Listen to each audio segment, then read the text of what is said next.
Olha, a mentira é uma depravação. E depravação significa, entre outras coisas, falta de rigidez moral, de decoro. Eu digo isso em razão de estar se avizinhando uma data histórica que dissociados da verdade insistem, há anos, de chamar de golpe. O golpe de 31 de março, praticado por militares. Nessa afirmação, envolvendo a posição de militares, juntam outra depravação em torno do que se conhece por revolução. E explico. Primeiro, que nem o dia certo do movimento que inspirou a tomada de posição contra a tentativa de implantarem o comunismo do Brasil, os acusadores sabem. E me cabe corrigir esta falsidade, informando que não foi no dia 31 de março. A tentativa de agitar a intenção, depois de dias de bagunças no país, se deu em 1º de abril. No dia 31 de março, num planejamento de agitação, João Goulart e Leonel Brizola deixaram Brasília e se dirigiram para Porto Alegre, iniciando a tentativa de golpe de esquerda. No dia seguinte, 1º de abril, agitação que deram o nome de Campanha da Legalidade, segundo o movimento de resistência que os incipientes de hoje não sabem, ou se sabem, mentem. E teve como líderes não os militares. Não os militares, que ao longo dos anos são atingidos por espetadas de baixaria.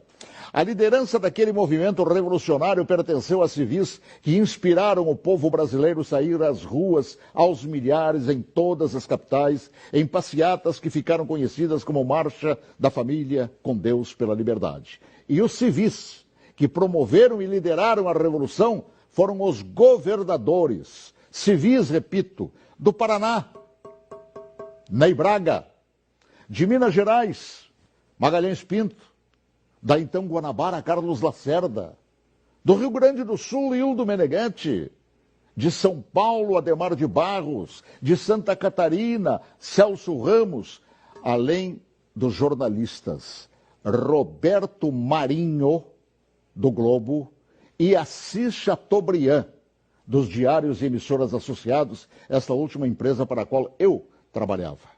Os militares, diante da pressão desses líderes governamentais e pressão do povo nas ruas, é que, depois de Goulart e Brizola abandonarem tudo e fugirem para o Uruguai, é que, após um breve período de governo de Ranieri Mazzilli, o vice que foi empossado pelo Congresso, é que assumiram o comando da nação por ter o mesmo Congresso decretado vago o cargo de presidente. Ninguém tirou João Goulart de lá.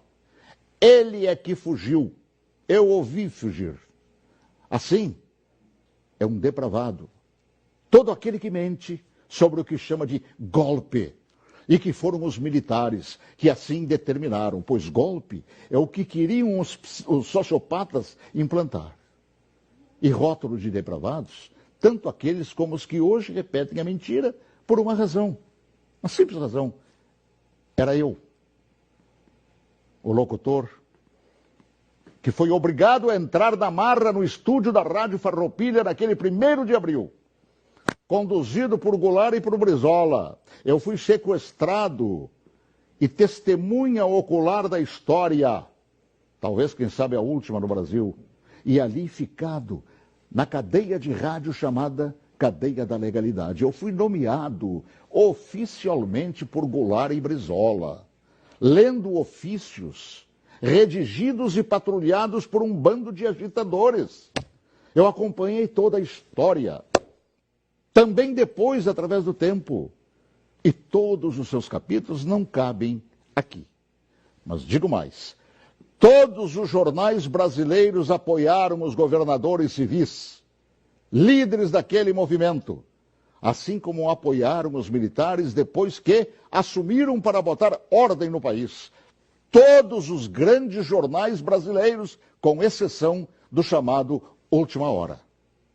E os militares, após assumirem e resgatarem a ordem atropelada pelo comunismo, transformaram o Brasil naquela época da 49ª economia do mundo, na 8ª economia do mundo.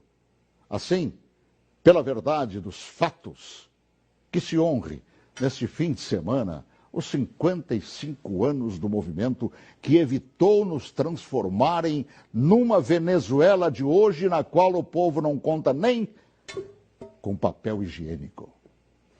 Boa tarde, se Deus quiser, até logo mais, às 18h40, com espaço de ponto de vista. Olha que eu conheço inúmeras histórias suas, Paulo Martins, mas essa eu confesso que eu desconhecia. Essa é verdade, porque eu fui testemunho ocular de tudo. A gente que estuda jornalismo tantos anos ouve falar de diários associados. Jamais imaginei, Paulo, que você estava lá testemunhando tudo isso. Estava lá, no batente, cobrindo, inclusive, isso que hoje mentem por todo